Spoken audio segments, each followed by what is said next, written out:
now, our last storyteller of the evening, Nisse Greenberg.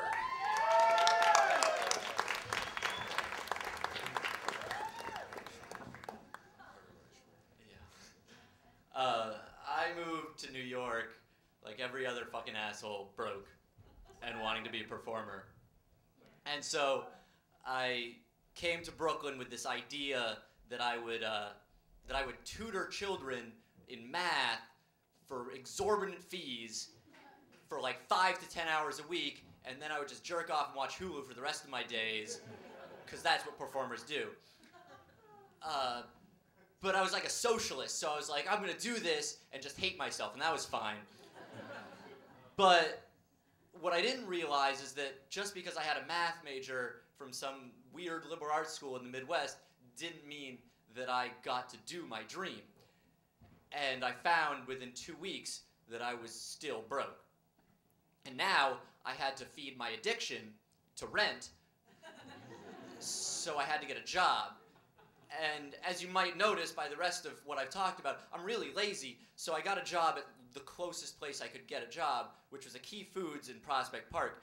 And I got a job there at the deli slicing meat because I had worked at a deli for like 5 years before that. I had managed a deli, but that deli was my parents' health food store in rural Maine, which is very different than a Key Food in blue-collar Brooklyn.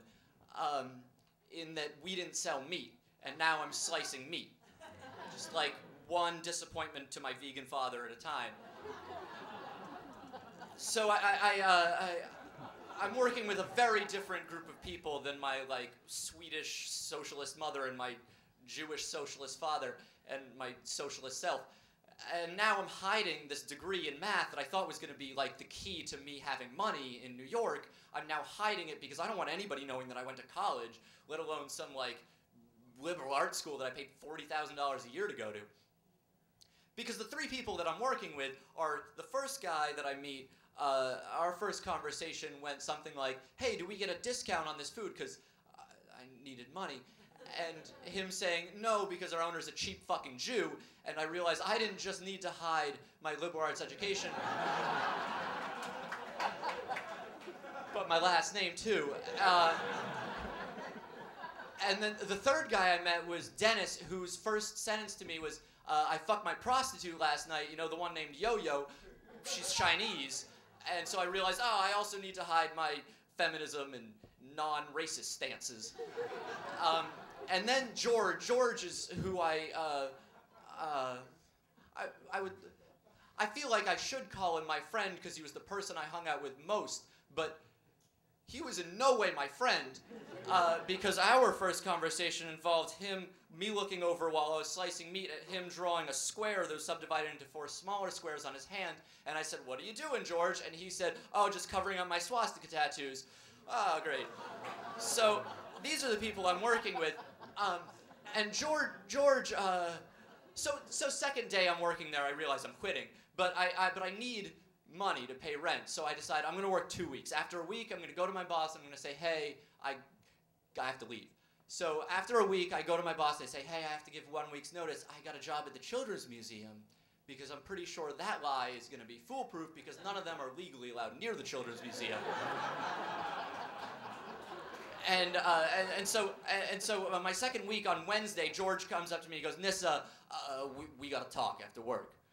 So I don't talk to him because fuck, he's a toothless ex-con neo-Nazi. I'm not gonna talk to him. And then Thursday rolls around and he says, Nisse, we gotta talk after work. But I'm also like really forgiving, and I trust everybody. I drank gin from a homeless man on the subway once. So like, sure, why not?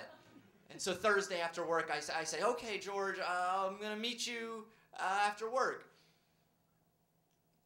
So there I am in this back alley near Prospect Park behind Key Foods, meeting George, the ex-con neo-Nazi. He's an ex-con though, so when I've watched American History X, I know that that's like, the swastika is just the shit that he has to do.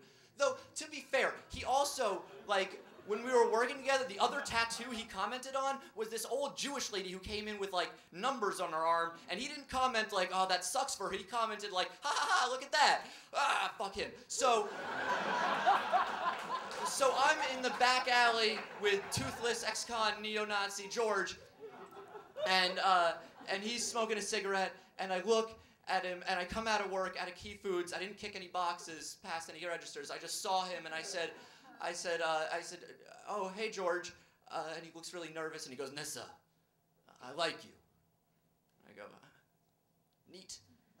And he goes, no, I mean, I like you. You understand what I'm saying? No?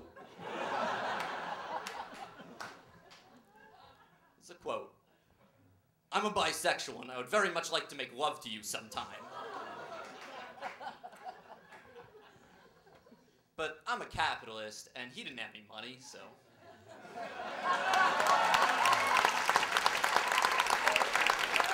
Nisse Greenberg, everybody.